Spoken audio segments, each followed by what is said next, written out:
Que Dios los bendiga y que en este año el Señor nos dé la oportunidad de seguir alabándole con nuestras vidas, con nuestros labios, con nuestras mentes, con nuestros corazones, con nuestras manos. Y que en todo podamos glorificar el nombre de nuestro Dios, ¿verdad? Más allá de hacer una comparación de este año va a ser el mejor, el año pasado no fue tan bueno, hay que saber que cada año nosotros debemos repetir lo mismo y es: el Señor ha sido fiel. Y a eso sumarle algo: hasta aquí nos ha traído el Señor. Por su fidelidad, por sus misericordias no hemos sido consumidos. Porque sus misericordias, su fidelidad se nos renovaron cada mañana. Y este año comenzamos con su fidelidad. Así que, teniendo un día especial hoy, vamos a continuar nuestra serie de estudio que hemos estado dedicando estos domingos. Recordemos que hicimos una pequeña pausa el domingo anterior. Y hoy vamos a continuar estudiando la serie acerca de qué es la iglesia, ¿sí? Así que pueden tomar sus Biblias y prepararse, porque vamos a estar hablando acerca de, hoy es el tema, la autoridad de la iglesia, o mejor dicho, la autoridad de una iglesia. La autoridad de la iglesia se resume en esto: de la iglesia de Dios, de la iglesia de nuestro Señor Jesucristo, en todos los tiempos, en todas las edades, se resume en Cristo. Cristo es la cabeza, ¿verdad? Entonces, Él es la autoridad. Ahora, nuestro Señor Jesucristo nos ha dejado en claro que su autoridad se dispone por medio de su palabra, la palabra que Él ha dejado. La palabra tanto del Antiguo Testamento como la del Nuevo Testamento, que es especialmente la palabra de Cristo, ¿verdad? Sin embargo, mi intención en esta mañana, junto contigo, es que podamos observar la autoridad de una iglesia ya en particular y constituida. Y saber algo: que Dios le ha dado autoridad a la iglesia. Ya habíamos observado esto indirectamente, pero ya lo hemos observado. ¿Qué hemos observado con esto? Que cuando Dios le ha dado autoridad a la iglesia significa que, o mejor dicho, cuando vemos en las Escrituras que Dios le entregó las llaves. ¿Se acuerdan de esas palabras que estudiamos? Es verdad lo que tú has dicho y sobre esta afirmación que tú has dado, Pedro: yo edificaré mi iglesia y las puertas del Hades no prevalecerán contra ella. Y todo lo que atares aquí en la tierra será atado en el cielo, y todo lo que desatares acá en la tierra será desatado en el cielo. Esas son las llaves de la iglesia, o las llaves que se le entrega tanto a aquellos que lo representan de una manera especial, que en este caso son los apóstoles, para después ser traspasada a la iglesia. Las llaves no se le entregan especial y específicamente a Pedro como si fuera el primer papa. Eso es un error de interpretación. Debemos entender que se le entregan a Pedro como uno de los representantes entre los apóstoles, para luego ver en las cartas o en las epístolas cómo estas llaves son ejecutadas y establecidas, obviamente por medio de las autoridades, en este caso los apóstoles de aquel entonces, para luego ser desarrolladas por la misma iglesia. Y entonces quiero que entendamos algo, mis amados hermanos. Hoy voy a estar hablando de dos cosas. Cuando hablamos de la autoridad de una iglesia, estamos hablando de dos cosas que no pueden ser separadas una de la otra, y cómo aún estas pueden ser muy distintas. Y la una es la autoridad de la congregación, porque sí, la iglesia tiene autoridad, la congregación tiene autoridad, pero la otra es sin haber tensión entre la una y la otra, sino simplemente desarrollándose bíblicamente, está la autoridad de los pastores. Porque evidentemente a veces nosotros tenemos la idea de que solo los pastores tienen autoridad, pero la iglesia también tiene autoridad. Lo importante o lo valioso es que nosotros veamos en su palabra cuál es el desarrollo de nuestro rol como autoridad, cada uno de nosotros aquí en la congregación. Y mi deseo hoy es observar esto. Así que vamos a comenzar el año viendo, en cierta manera, cuál es nuestra autoridad, basándonos en algo: en la autoridad de la palabra de Dios. Porque por sobre cualquier autoridad está la palabra de Dios, porque es la autoridad de Dios. Amén. Con esto dicho, mis amados hermanos, comencemos con el tema de hoy y vamos a ver cómo entender el papel de la congregación y de los pastores, como los dos que encajan entre sí. Y bueno, me referiré a los pastores de manera plural, pero bueno, en este caso debemos entender que hay uno solo, en este caso aquí, ¿verdad? y debemos comprender que las iglesias nos referimos también a iglesias locales. Y esta es una localidad, ya lo he repetido antes, pero tengo que repetir otra vez. Esta es una localidad y aquí se reúne una iglesia. ¿Sí se entiende, verdad? Nosotros no somos el pedacito de una iglesia, de otra iglesia. Somos una iglesia. Aquí, hermanos reunidos en el nombre de Cristo, conscientes de la membresía, que es lo que estamos observando en esta serie, considerando las ordenanzas, nos observamos unos a otros y hacemos lo que nos ha llamado el Señor a través de este evangelio. Somos iglesia. Amén.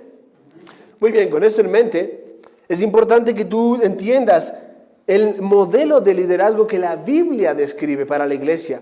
¿Sabes? En primer lugar está la autoridad de la congregación, como lo mencioné. Luego vamos a observar la autoridad de los pastores. En ese sentido, estaremos colocando la autoridad de los pastores dentro de la autoridad de la congregación, ya que la autoridad de los ancianos existe para ayudar a equipar a la congregación a ejercer su autoridad. No sé si se entendió, lo repito. Mire, vamos a hablar primero de la autoridad de la congregación, o sea, de la autoridad que tenemos como congregación. Y luego hablaremos acerca de la autoridad, ese es el nivel más básico de autoridad en la iglesia. Si todos somos llamados a ejercer esa autoridad. Por ejemplo, si alguno de nosotros está andando desordenadamente, debemos ejercer esa autoridad. Y debemos ir nosotros como representantes del nombre de Cristo, cualquiera de nosotros, y decirle a aquel que está andando desordenadamente, mi hermano, eso no es correcto. Y él te puede decir, ¿con qué autoridad tú me estás diciendo eso? ¿Acaso tú eres uno de los líderes o un pastor? Y tú simplemente puedes ejercer la autoridad que Dios te ha dado por la palabra como un creyente, como un cristiano, parte de la iglesia de Cristo, y decirle, no, vengo a ti con la autoridad que la palabra de Dios me da, como un creyente, como un cristiano, y te digo que eso es incorrecto, que eso no se hace, que así no se actúa, que de esa manera no se vive, que así no se modela y no se muestra a Cristo. Y él simplemente va a tener que entender, y si no lo entiende, vamos a tener que, como dice el texto bíblico, ir 2 o 3 testigos más. Y si ya no llegara a entenderse de esta manera, porque la iglesia está ejerciendo esa autoridad, entonces pasamos al orden natural. ¿Se entiende? Mucho mejor, ¿verdad? Entonces, en ese sentido, hablaremos primero de la autoridad de la congregación, para después hablar de la autoridad de los pastores, porque en ese contexto, de en medio de la congregación se levantan pastores, siervos, líderes, diáconos. ¿Amén? Yo doy fe de que en esta congregación el Señor está trabajando en el corazón de algunos para servir en la obra del ministerio. Algunos llegarán a ser pastores, algunos viajarán lejos como misioneros, otros serán diáconos, otros serán siervos en la predicación y demás. Algunas hermanas serán maestras del bien enseñando a otras hermanas, pero todos seremos discipuladores y todos seremos no solo buenos seguidores de Cristo, sino que llevaremos a otros a ser discípulos de Cristo. Amén. Con esto en mente, mis amados hermanos, luego posteriormente pasaremos a observar la intención que hay entre los dos, cómo interactúan la una con la otra. Así que veamos la autoridad de la congregación. La idea central es que la Biblia enseña que la membresía de la iglesia es como un oficio, es como un trabajo. Por eso hemos hablado de la membresía. Ya se ha hablado de la membresía y posteriormente pasaremos a hacer un proceso adecuado de ordenación de miembros para saber quiénes somos y quiénes no, ¿verdad? Es una bendición encontrarnos aquí cuando la iglesia se llena, o mejor dicho, cuando la iglesia se llenaba antes de todo este tema del distanciamiento, ¿verdad? Porque no entrábamos acá, ya no sabíamos qué hacer, pero todos los que estábamos aquí en aquel entonces éramos la iglesia. Un templo, un edificio puede estar muy lleno, pero no todos los que están dentro de ese edificio son la iglesia. ¿Qué hace que seas parte de la iglesia? Recuerda, la membresía. Y la membresía es algo que Dios nos ha llamado a hacer dentro de su iglesia. Cuando una persona evidencia verbalmente, o sea, a través de una confesión, que sigue a Cristo, que ama a Cristo, que realmente ha entendido el evangelio, pero también su confesión es verdadera y el testimonio de la persona que está dando esa confesión es verdadero. Esas son las llaves que Dios nos ha dado. Examinarnos unos a otros y probarlos unos a otros para ver si estamos en la fe. Y una vez que estemos observándonos, vamos a cuidarnos de no tropezar. Pero no nos quedamos solamente allí. Conscientes de esto, el trabajo.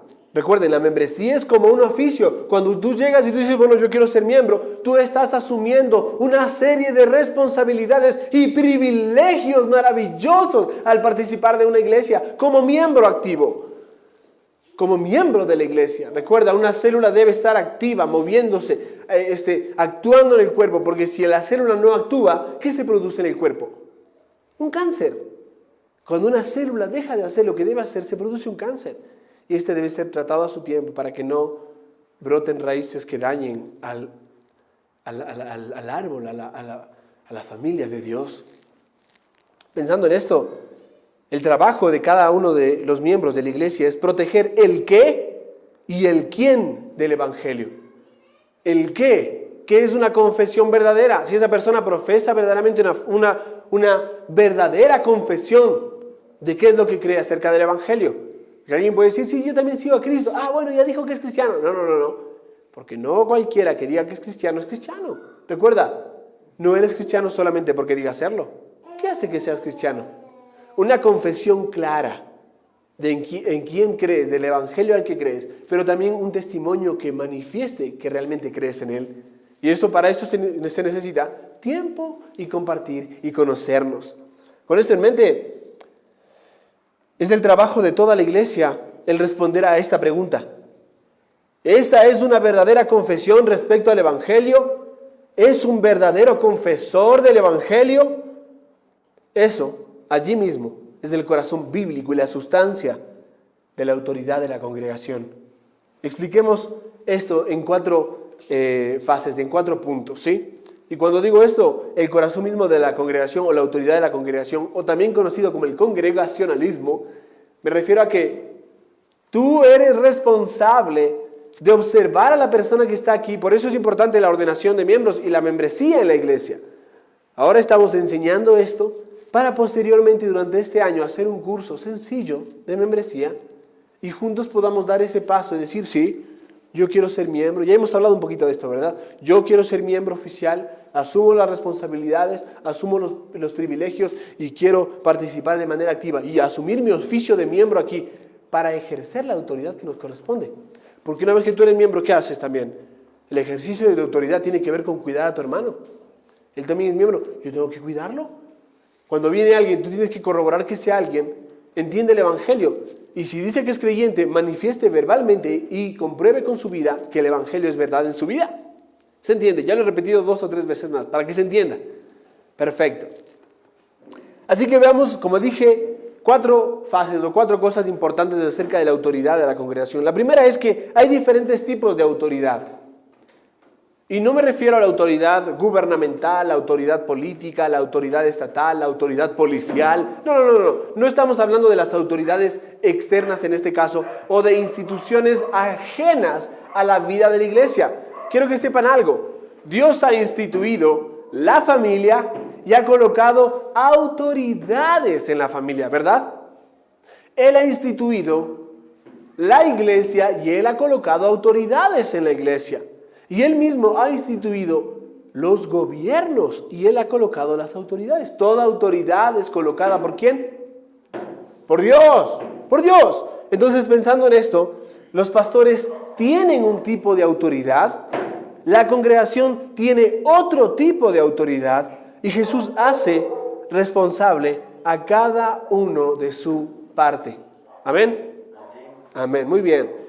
Entonces veamos ahora en segundo lugar. Bueno, estamos en el primer punto, la autoridad de la congregación. Ya hemos visto que hay diferentes tipos de autoridades. En segundo lugar, la autoridad de las llaves del reino pertenece a la congregación en su conjunto.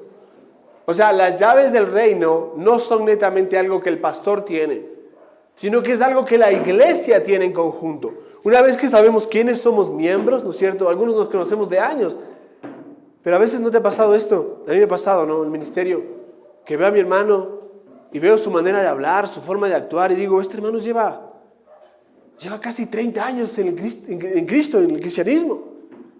Pero mira cómo actúa.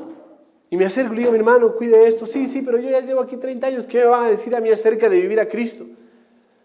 Y suave y cuidadosamente te vas dando cuenta de que la persona con la que tú te refieres como hermano no es un hermano. Y que por haber llevado casi 30 años en la iglesia, se siente un cristiano y casi que siente la autoridad de poder hacer lo que quiera. Pero no es un hermano. Y si no es un hermano, no es de nosotros. Y debemos orar por su salvación. Porque muchas personas se han ido al infierno desde las sillas de una iglesia.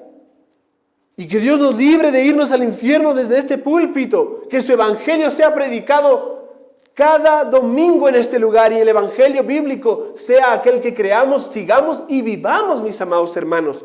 Por esto, la autoridad de las llaves del reino pertenece a la congregación en su conjunto. Cada uno de nosotros tenemos la autoridad de las llaves del reino. Volvemos a repetir, esta palabra atar y desatar en la Biblia no tiene que ver con echar fuera demonios ni nada por el estilo. Es simplemente las llaves para desatar una puerta o abrir una puerta y para cerrar una puerta. Aunque nosotros no somos perfectos al ejecutarla, Dios nos ha otorgado esa autoridad. Y nosotros debemos ser conscientes de cómo usarla. Cuando tú ves a tu hermano andar desordenadamente, tú debes actuar en honor a la autoridad que se te ha delegado con las llaves del reino. Cuando tu hermano no te escucha, tú tienes la responsabilidad de ir con 2 o 3 hermanos que tienen también la autoridad de usar esas llaves, porque las llaves puede usarla el conjunto de la iglesia. Cuando pensamos en esto, obviamente me refiero a Mateo 16, que se encuentra allí todo el desarrollo de este tema de las llaves. Solo para revisar, Jesús le pregunta a Pedro, ¿verdad?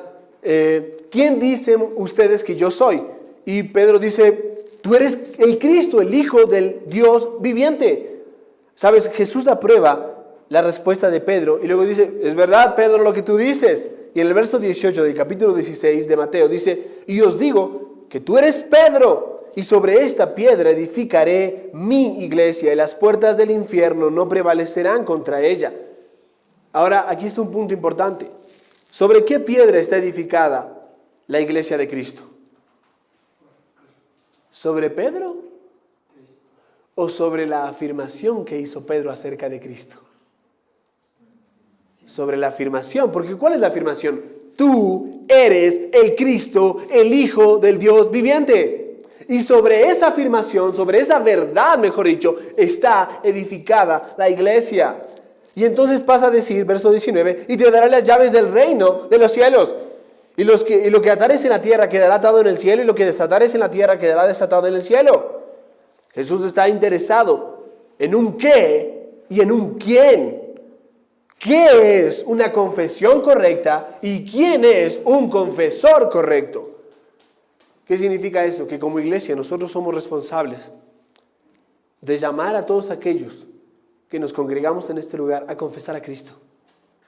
Y que su confesión sea veraz, o sea, sea verdadera. No una confesión suelta, decir, sí, yo sigo a Cristo, a mí me gusta, yo vengo acá a la iglesia. No. Que pueda decir de una manera sencilla, pero concreta, ¿por qué cree en Cristo? Y pueda defenderlo. Por eso alguien dijo, una persona que ha entendido el Evangelio es capaz de presentar el Evangelio a otra persona. Pero una persona que no ha entendido el Evangelio no quiere predicar, le cuesta, es que yo no sé, dice pastor, es que lo mío no es predicar el Evangelio. Yo no dice, a ver, espérate, explícame el Evangelio. Y no puede explicártelo, y uno dice, ok, tú no lo has entendido aún. Vamos a orar para que tú lo entiendas, orar por tu salvación, para que puedas comprender el Evangelio. Alguien que realmente es salvo es porque ha entendido el Evangelio. Si no entiende el Evangelio, entonces no es salvo. Y el Evangelio debe ser entendido claramente. No solo decir, sí, es verdad, Cristo es bueno. No. Debe estar entendido y predicado claramente. Entonces Jesús le da a Pedro, a los apóstoles con él, esta misma autoridad. La autoridad de estar delante de un confesor y observar la confesión que hace, para escuchar su confesión y para anunciar un juicio oficial de parte del cielo. Escuchen bien eso. Para anunciar un juicio oficial de parte del cielo. Cuando alguien viene y dice, yo soy creyente, ok, déjame escucharte. Resúmeme el Evangelio en 1 o 2 minutos. Y comienza a explicarte, sí, yo estaba mal, pero ahora vengo y mi hogar está mejor. Y bueno, gracias a Dios, ¿no? Y no te explicó nada del Evangelio, aunque pudo ser muy útil, porque aquí también hablamos del hogar, hablamos del trabajo, hablamos de lo que la Biblia habla, hablamos. Pero todo centrado en lo que la Biblia dice, y la Biblia está centrada en el Evangelio. Pero la persona no te explica qué es lo que hizo Cristo en la cruz, por quién murió, cómo lo logró, ¿Qué es necesario para tener ese regalo? Creer y arrepentirse. No, una persona no te explica, entonces dice, ok, vamos a seguir orando por ti. Vamos a seguir acercándonos a ti y compartiendo contigo y mostrándote la palabra. Seamos pacientes, estamos orando por tu salvación. Queremos que tú entiendas el Evangelio. ¿Se entiende? Eso es buscar una confesión verdadera. No solo una confesión suelta. Debe ser una confesión sólida. ¿Sí? Sencilla, pero contundente. Sencilla pero contundente. Pero no se queda solamente allí. ¿Es o no una confesión correcta? ¿Y es o no un verdadero confesor? Porque alguien puede decir y venirte con todo un verso y decir, ya me leí la Biblia 5 veces. Tengo algunas personas, conozco algunas personas, mejor dicho, no son mías, que me dicen, ¿qué libro nuevo trajiste? Y revisan los libros que traigo y se llevan uno y dicen, wow, ya lo leí. ¿Y tienes Biblia? Sí, se llevan 2, 3 Biblias. Y me encanta, porque la gente cuando tiene pasión por la lectura dice, buenísimo. Pero eso no es una evidencia única de que es creyente. Conozco personas que no han entendido el Evangelio, pero que se han leído la Biblia unas 5 a 10 veces. Y a veces nosotros podemos ver la cara y decir, oye, se ha leído la Biblia, no es creyente y se ha leído la Biblia 5 a 10 veces. ¿Y yo cuántas veces la he leído? Estamos empezando el año, ¿no? Paréntesis. Comencemos con un plan de lectura. Arranquemos el plan de lectura, ¿no es cierto? No por imposición, voluntariamente, porque el creyente, el verdadero creyente que confiesa a Cristo, ama la palabra de Dios y quiere leerla, quiere conocer a su Dios. Pero me llama la atención cómo hay personas que no han entendido el Evangelio, que no son creyentes, pero que indirectamente van por buen camino. Están leyendo la Biblia, ¿no es cierto? Pero imagínate, hay personas que conocen la Biblia, y te pueden dar todo un panorama acerca de qué es el Evangelio, muy acertado posiblemente, pero que no llevan las marcas de una vida que ha creído en el Evangelio. Y entonces todavía no entiende el Evangelio, porque puede entender todo lo que es el enrejado, puede entender todo lo que es la estructura, puede entender, pero hasta que no entienda la cruz de Cristo, hasta que no entienda que es un pecador, hasta que no entienda que necesita salvación, no es un verdadero creyente. Hasta que no reconozca su pecado, se arrepiente y crea, no es un verdadero creyente. Y esa forma se evidencia, mis amados hermanos. ¿Cómo se evidencia? Frutos de arrepentimiento. Frutos de haber creído. Todo pámpano que en mí permanece, ¿qué sucede? Lleva fruto. ¿Y qué dice Cristo? Por sus frutos. Y entonces si hay fruto, hay vida. Y si hay vida, el Evangelio está ahí. Eso tenemos que estar nosotros, ojo al piojo, dice, ¿no es cierto?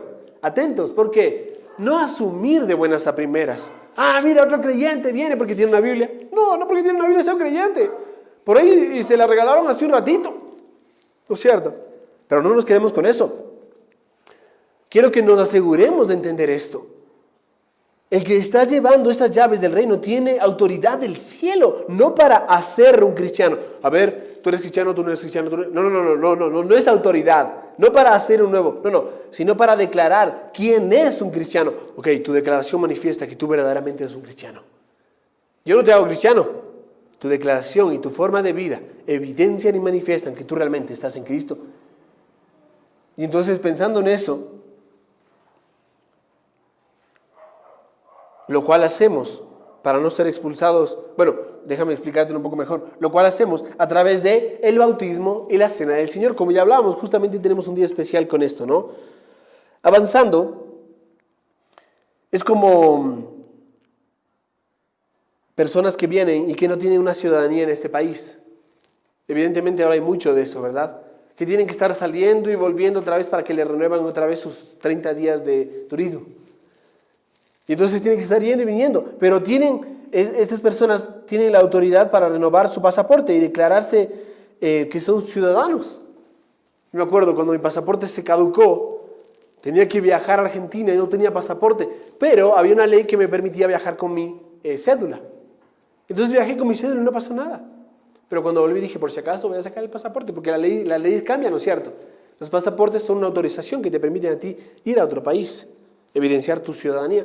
Y bueno, estaba haciendo mis trámites en Argentina para ser ciudadano, pero quedaron ahí en camino y yo me volví y se quedó todo allá, ¿no? Pero interesante, el tema de la ciudadanía es importante. Es sumamente importante, mis amados hermanos.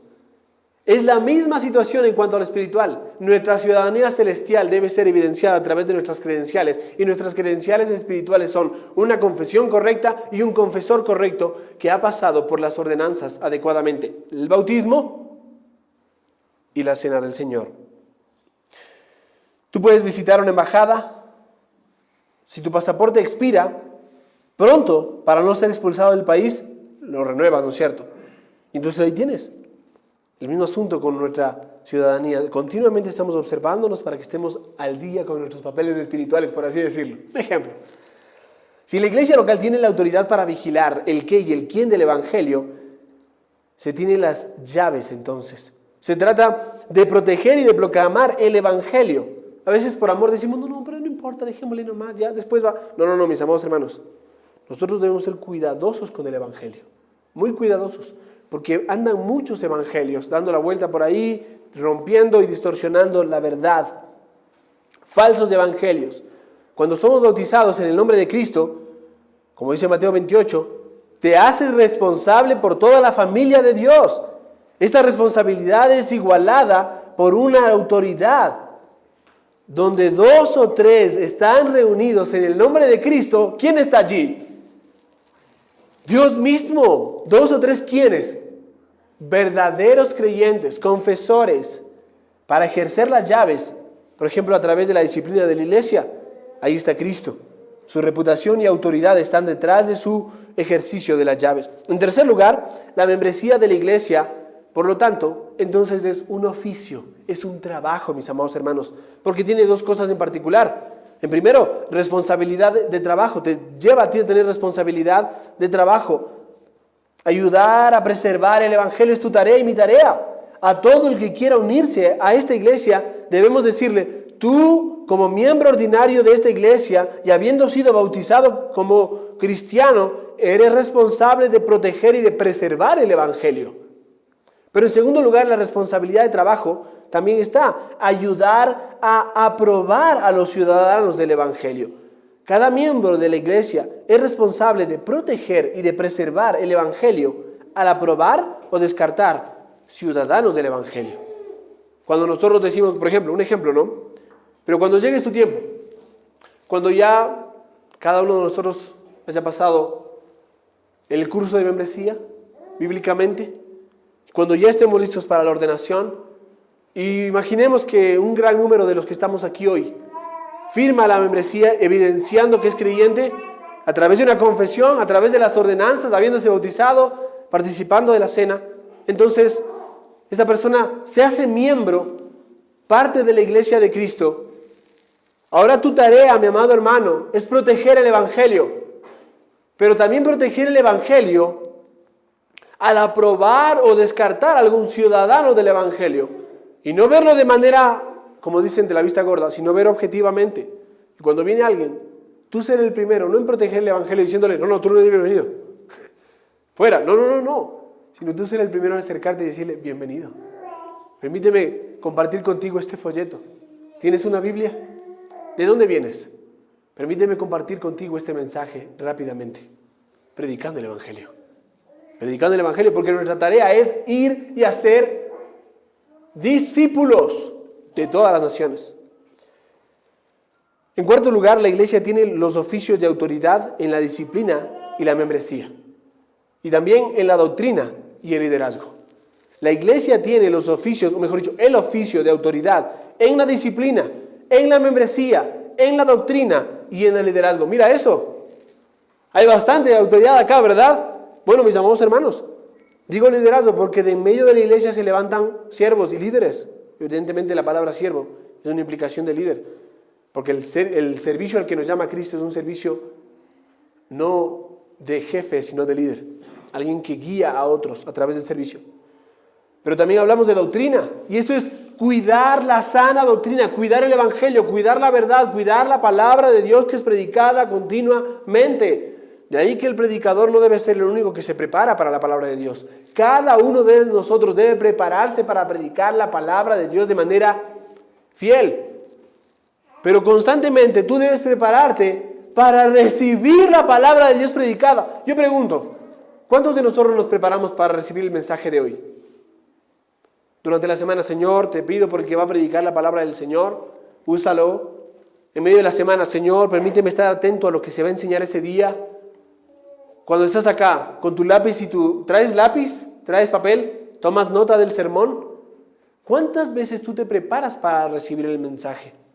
Algunos podemos estar ahí sentados como meros espectadores, mirando al predicador como si fuera un teatro. Hoy le salió bien al pastor. La semana pasada no le salió tan bien, estaba medio flojo. ¿Cuántos de nosotros nos sentamos y nos preparamos para recibir la palabra de Dios, mis amados hermanos? Así como los predicadores luchan con el texto para poder extraer los mensajes, cada uno de nosotros debemos batallar, tanto para estudiarlo como para recibir el mensaje de la palabra de Dios. Y ahí está la doctrina, pero también está la autoridad de la membresía y la autoridad de la disciplina.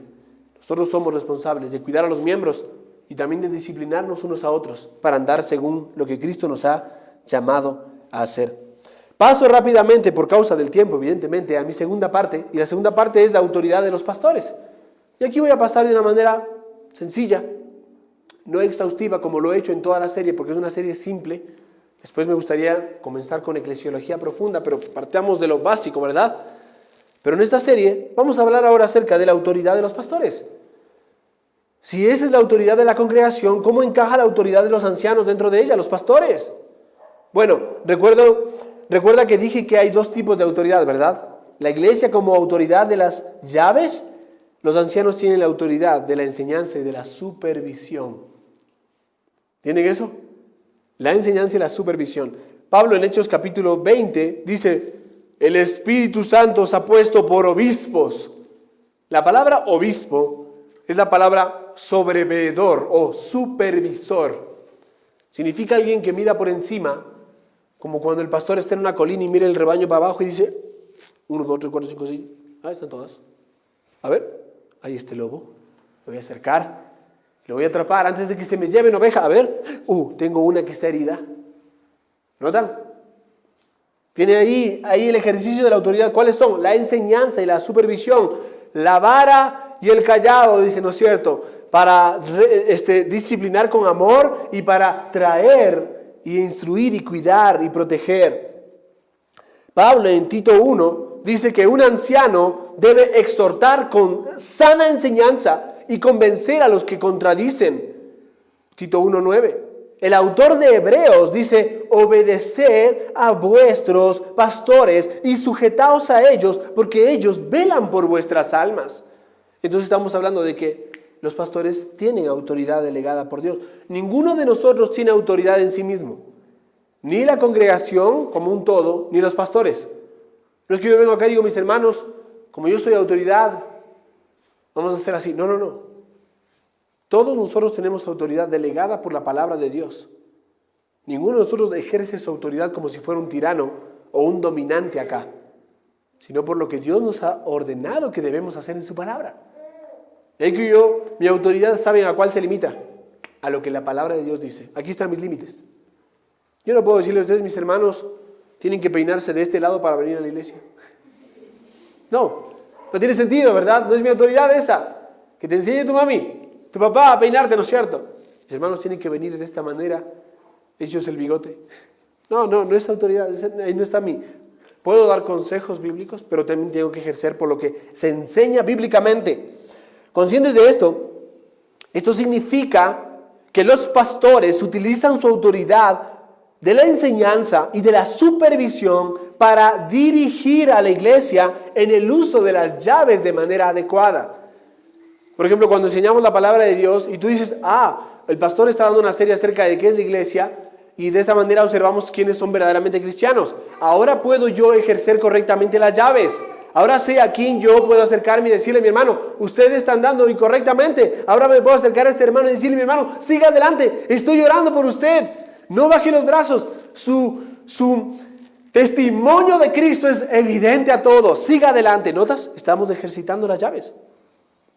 La congregación no puede juzgar sabiamente el qué y el quién del evangelio. No puede cumplir con su responsabilidad con prudencia a menos que tenga maestros del evangelio que entreguen enseñanza y supervisión.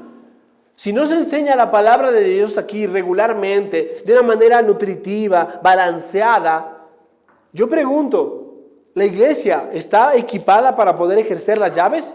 No. No, porque por ahí mi hermano acá puede estar leyendo la Biblia de una manera ferviente, pero mi hermano por allá está un poquito flojo en su lectura. Y entonces ambos no están siendo equipados. Y alguien puede decir, yo estoy leyendo bien, mi hermano, estoy avanzando bien, ya terminé Génesis y recién estamos en el 3 de enero, lo que rápido que lee, uno puede decir.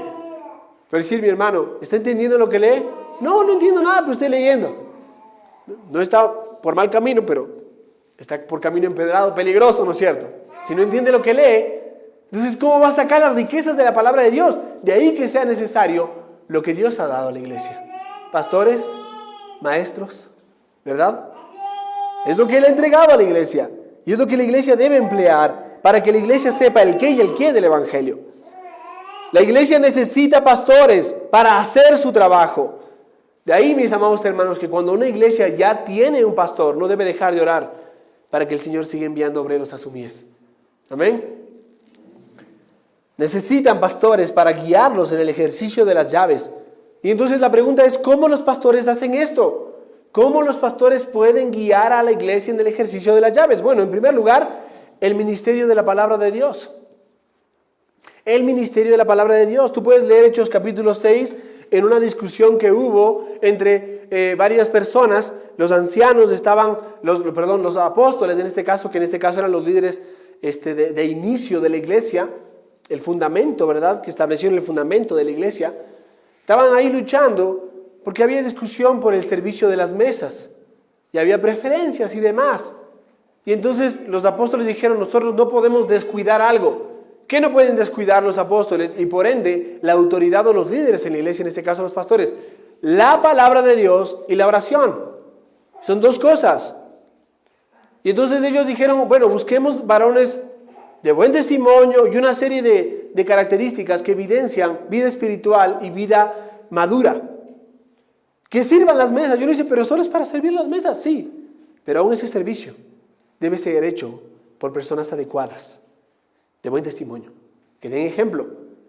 ¿Por qué? Porque los apóstoles dijeron, no podemos descuidar estas cosas que son prioridad para nosotros. ¿Cuáles? El ministerio de la palabra. Aparte de ser un nuevo convertido, la única salvedad que tiene un pastor o un diácono, que un diácono no tiene, mejor dicho, es su capacidad o aptitud para enseñar. Los requerimientos morales para un diácono y para un pastor, para ser pastor, son iguales. Pero la única salvedad es que el pastor debe ser capacitado para enseñar, debe tener la cualidad de enseñar o el don de enseñanza. El diácono también puede enseñar, ojo, pero un requisito especial para los pastores es enseñar. Ahora, ojo, hay una serie de requisitos particulares para los dos. Marido, una sola mujer, hospedador, ¿no es cierto? Que sepa cuidar bien su casa. Una serie de requisitos. Ahí en Tito capítulo 3, 1 Timoteo capítulo 3 y Tito capítulo 1 se encuentran. Pero aquí encontramos que por lo tanto no es sorprendente que los pastores son para enseñar la palabra en público y en privado, siempre dispuestos a aplicar la palabra en situaciones y en diferentes cuestiones, como lo que sucede en Hechos 6, donde los apóstoles especialmente dicen, no podemos descuidar esto. Esto es importante. Pero no solamente un pastor debe tener absoluta confianza en la capacidad de la palabra de Dios para hacer la obra de Dios, sino que él también es llamado a la oración. A la oración. ¿Y saben qué es bueno, mis amados hermanos? No solo que sepan que la batalla que los pastores tenemos es orar por el rebaño, sino que también sepan orar por el pastor. Que ustedes deban, de una manera amorosa, orar por sus pastores. Orar por mí. Porque la batalla de la oración no solo la llevas tú, yo también la llevo. Y me encantaría que tú eres, Señor, haz que mi pastor ore más, que ore por nosotros, que nos cubra con sus palabras, que nos recuerde, interceda por nosotros. Es un tema muy lindo el tema de la intercesión, después lo voy a tratar acá. Pero esas son las otras cosas que vemos que los apóstoles se dedicaban en Hechos 6, a la palabra y a la oración. Deben orar por ellos mismos. Los pastores debemos orar por otros, debemos orar por las necesidades de los que conocemos en la iglesia y orar por los desafíos que enfrentamos como iglesia. Cuando tú ores, por favor, ora por tu pastor, ora para que él vaya a orar, ora para que Dios le sostenga en oración, al igual que levantando los brazos de Moisés en Deuteronomio, ¿no es cierto? Aarón y Hur ahí al lado, el uno del otro lado y el otro del otro lado, ayudándole a orar para que el pueblo gane. Ora por tu pastor.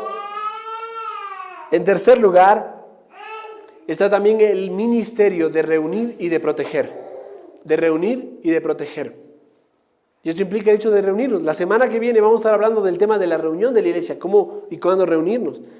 Pero aquí estamos hablando acerca del ministerio de reunir y proteger. Una de las principales condenas que Dios levanta contra los malos pastores en el Antiguo Testamento es la de haber dispersado el rebaño. Sin embargo, Dios promete reunirlo de nuevo, según Jeremías 50, Jeremías 23 también.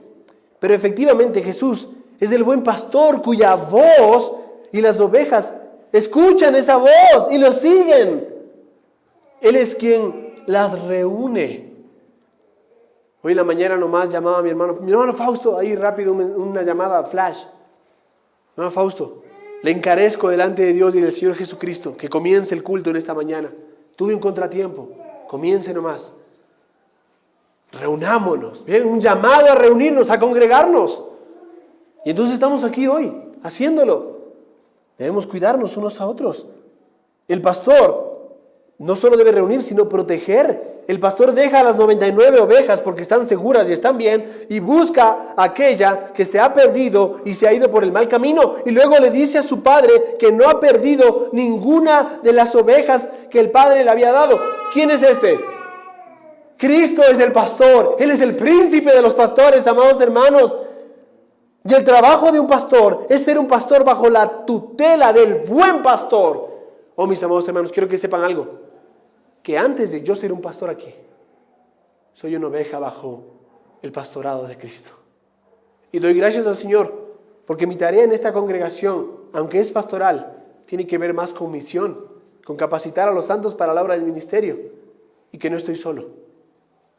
Que aunque ellos no son pastores de esta iglesia, los pastores de la iglesia a la cual sirvo en Machachi, sí me pastorean a mí. Y ustedes también cuidan de mi alma con sus oraciones. Cuando me preguntan, mi hermano, ¿está bien? ¿Necesita que ore por algo? Eso cuida de mi alma. Me protege, me pastorea, mis amados hermanos.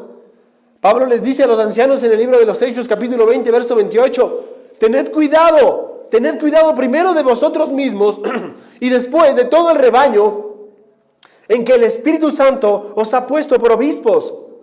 Y Pedro dice, apacentad la grey de Dios que está entre vosotros, cuidando de ella, no por fuerza, sino voluntariamente, no por ganancia deshonesta, sino con ánimo pronto, no como teniendo señorío sobre los que están a vuestro cuidado, sino siendo ejemplo de la grey. Y cuando aparezca el príncipe de los pastores, vosotros recibiréis la corona incorruptible de gloria.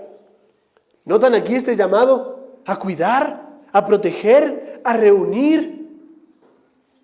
Esto es lo que pesa en nuestros corazones, mis amados hermanos.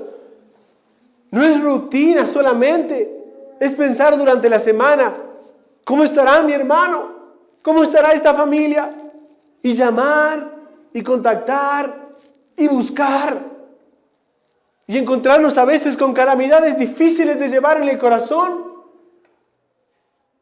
Pero es saber que Cristo es el buen pastor y que Él ha estado ahí siempre y que nos guarda, nos cuida y nos capacita y nos sostiene y nos da un corazón tierno para cuidar, pero también un corazón rígido para salvar, para predicar el Evangelio, tanto para extender la mano y alimentar al rebaño, como un corazón duro para cuidar al rebaño de los lobos rapaces que puedan venir y atacar al rebaño, mis amados hermanos. Los pastores deben vigilar a todo el rebaño. Ellos deben tener en cuenta a los débiles y a los que están luchando, a los rebeldes y a los lobos con piel de oveja. Casi siempre los miembros deben someterse y seguir a sus líderes. Ellos deben obedecerles, como dice Hebreos capítulo 13, verso 17. Pero vivimos en un mundo, en una sociedad que menoscaba la autoridad. No, es que ese tipo no tiene autoridad, es que no habla con autoridad, es que no sabe cómo expresarse, es que mira lo que hace, es que mira cómo vive. Y menoscaba y golpea a la autoridad. Pero mis amados hermanos, no somos llamados a seguir la corriente de este mundo, sino a seguir lo que Dios dice en su palabra. Y si su palabra dice que debemos someternos a nuestros líderes, lo haremos bajo su palabra, que cuando nuestros líderes nos pidan que hagamos algo, y si eso está acorde a la verdad de la palabra de Dios, lo hacemos. De la misma manera, quiero hacer un llamado general aquí, pero la sumisión a los líderes debe ser algo voluntario y dispuesto, siempre y cuando eso, y con gozo también, sea bíblico. Tanto en la iglesia, como en el Estado, como en el hogar. Cuando se impone algo que va contra las Escrituras, tenemos la responsabilidad moral y ética espiritual de decir, no puedo obedecer eso, porque está en contra de la palabra de Dios. Cuando un padre le dice a su hijo, bebe alcohol, para que veas lo que es ser hombre, no puedo hacer eso, debes decir a tu padre, porque eso va en contra de lo que Dios ha dicho en su palabra. Cuando una autoridad de legislación del Estado te obliga a ti a aceptar el matrimonio igualitario y a casar cristianos aquí y a aceptar el aborto como está sucediendo en otros países, nosotros debemos con amor, pero con la verdad decir no puedo hacer eso y asumir las consecuencias. Porque esta persona está yendo en contra. Está primero haciendo uso abusivo de esa autoridad y en segundo lugar está yendo en contra de la autoridad principal, que es Dios. ¿Se entiende? Toda autoridad ha sido dada por Dios y debemos someternos a nuestras autoridades siempre y cuando sea bíblico. Finalizando ya, mis amados hermanos,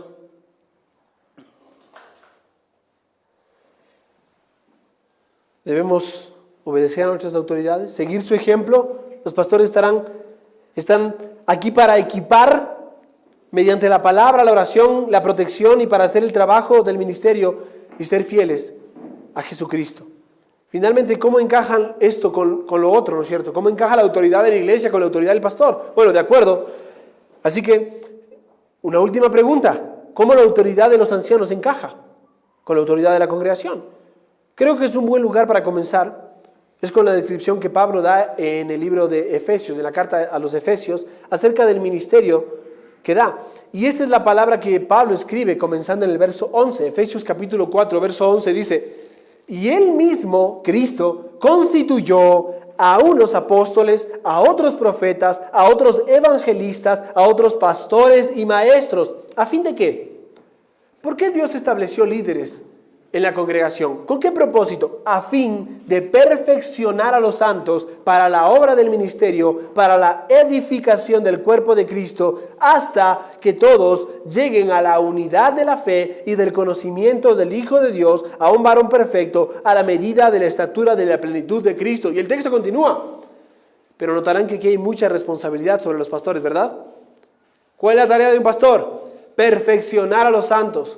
¿Cómo se hace eso? Por medio de la predicación fiel a la palabra de Dios, por medio de la oración, por medio del discipulado, a través de la consejería, por medio de un grupo de estudio, a través de grupos de oración, por medio de la palabra de Dios por sobre todo. Más adelante en el verso 14, se ve que en lugar de ser llevado por cualquier viento de doctrina, debemos estar estables. Cuando se cumple el ministerio, cuando se edifica a los santos, ya no son llevados por cualquier viento de doctrina como niños fluctuantes, sino que nos volvemos estables, basados en un evangelio que no cambia. Ahora, ¿cómo sucede esto? Miremos hacia atrás a los versículos 12 y 13. En la congregación, es la congregación que hace la obra del ministerio, que madura en la unidad y en la plenitud de Cristo. Cuando los pastores capacitan a la congregación hace la obra del ministerio. Los pastores no estamos solo en el ministerio pastoral. El ministerio es la iglesia, mis amados hermanos. Los pastores capacitamos a los santos para la obra del ministerio o para la obra de la iglesia. Una vez que son capacitados, nos servimos unos a otros. Nos amamos unos a otros, nos exhortamos, nos perdonamos, nos supervisamos unos a otros, nos disciplinamos unos a otros, nos aceptamos y nos recibimos unos a otros. Por eso, mis amados hermanos, nos preocupamos por los demás y cómo cada uno de nosotros se mantiene fiel al Evangelio y a la iglesia en su conjunto, Cada uno debe mantenerse fiel. Eso es algo que incluso la mejor declaración de fe no puede lograr. Y sin embargo, la congregación no hace esto solo por su cuenta, ¿verdad? No es que la iglesia, dice, hagamos esto, es nuestra tarea. No, lo hace mientras están siendo equipados. Porque los pastores tenemos la responsabilidad de equipar a los santos, capacitar a los santos. Esto que has oído de mí, encarga a hombres fieles que sean idóneos, capaces también de enseñar a otros. Sigamos orando por más siervos. Que nuestra iglesia crezca espiritualmente, físicamente, amén. Pero que también crezca con más líderes. Amén. Amén, mis amados hermanos. Por eso, no es una congregación pasiva. Así que por un lado, cuando la iglesia congregada no ve la congregación como simplemente para ejercer la autoridad solo en situaciones de emergencia. No es ¿cuándo usamos las llaves? No, siempre usamos las llaves. No es pasiva. Puede haber algo de eso, como explicaré en un momento, pero en general la protección del evangelio es el trabajo del día a día de la congregación, equipados por los pastores. Pero también no es una congregación todopoderosa, ¿no es cierto? Nosotros decimos, nosotros ponemos pastores y nosotros quitamos pastores. Mis amados hermanos, ¿quién pone pastores? Dios. ¿Quién hace que nosotros seamos miembros? Dios por medio de su evangelio. Dios es el que coloca a los pastores. Lo que la iglesia hace es reconocer a aquellos que Dios está llamando, reconocerlos cuidadosamente. Pero no es que la iglesia tiene la autoridad de poner pastores. Tiene una responsabilidad de decir, mis hermanos, observemos a este hermano que parece que está evidenciando dones pastorales. Observémoslo, miremos cómo anda, miremos cómo vive. Veamos si hay algo en lo cual podemos reprochar. Y si no hay nada, ¿qué estamos esperando? Amén. Quiero que sepan eso, mis amados hermanos. Porque estos asuntos, y quiero que sepan algo, aunque nosotros tenemos una junta administrativa en cierta manera, es una junta muy pequeña, muy sencilla. Casi que se maneja solamente por un consejo general y un tesorero. Porque nosotros no consideramos, y quiero que sepan esto, la iglesia en ningún sentido debe considerar que lo que el Estado nos pide debe ser nuestra autoridad dentro de la congregación. Para nosotros hay un sistema que Dios nos ha dado claramente en su palabra. Cuando el Estado nos pide, nosotros debemos cumplir con el Estado. Porque nos pide alguna cosa u otra. Y qué mejor que en nuestro caso usamos las instalaciones de la iglesia en cuestiones legales, ¿no es cierto? Pero esto es lo que hace la iglesia. Cada uno de nosotros congregados. Si no tuviéramos esto, ¿qué haríamos? Pues no pasa nada. Nos metemos en la casa del hermano Ramón. Con su permiso. O vamos a mi casa. No, pero es que vivimos lejos. Vamos a la cancha acá nomás. ¿Notan eso? ¿Qué hace a la iglesia que sea iglesia? Los creyentes congregados. Sin necesidad de correr a cumplir todo lo que nos pide el Estado. Porque no es nuestra responsabilidad principal. Amén. La membresía bíblica es nuestra responsabilidad principal. Eso es lo que Dios nos pide. Y de eso tenemos que dar cuentas. Y si tenemos que cumplir alguna cosa con el Estado, lo haremos medianamente, en lo que se requiera. Habrá cosas en las cuales no podemos. Porque las leyes van y vienen.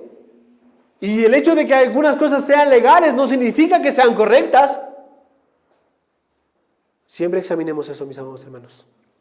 Finalizando ya, una congregación no es todopoderosa. Esto no es democracia representativa tampoco. No es aquí es una democracia, mis hermanos. Cada uno vote. No es por votación aquí. Hay que tener cuidado. Hay momentos en los cuales debemos votar y debemos alzar nuestra mano, ¿no es cierto? Como cuando llega alguien nuevo y quiere ser miembro. Y una vez que ya tenemos una membresía establecida, ¿qué hacemos? Votamos. Decimos, mis hermanos, esta persona está solicitando la membresía. Lo aceptamos y deliberamos. Sí, ¿saben qué? Lo conozco, he ido a su casa, he tomado un café en su casa y charlado con él. Su familia es de buen testimonio, ha aceptado el evangelio, modelan el evangelio, han manifestado frutos. Entonces, ¿alguien tiene algún reproche? No. Una persona que vive el evangelio, bienvenida a la membresía. ¿Se ha bautizado? No, tenemos que bautizarlo. ¿Se entiende? Pero no es todopoderosa. La iglesia no es todopoderosa. Algunas personas miran la política y piensan, ok, lo entiendo, es como si la congregación es el pueblo y los pastores son el Congreso. Como si fuéramos políticos, ¿no? No, porque sabemos qué pasa en ese entorno. Votamos a favor de hacer lo que queremos y votamos en contra para que no se haga. No, no, no, no, no. Así en absoluto. Para ser veraces, para ir acorde a la verdad de la palabra de Dios, la congregación tiene la autoridad más básica bajo la autoridad de Cristo. Sin embargo, la autoridad de los ancianos no es dado a ellos por nosotros, la congregación. No es que los pastores tienen autoridad porque nosotros le dimos autoridad. Porque usted firmó el contrato acá, no. Sino que se le da a ellos por Cristo mismo también. Como se ve en pasajes como Hebreos capítulo 13, verso 17, o Hechos capítulo 20, el Espíritu Santo os ha puesto. ¿Quién ha puesto a los obispos y pastores de las iglesias?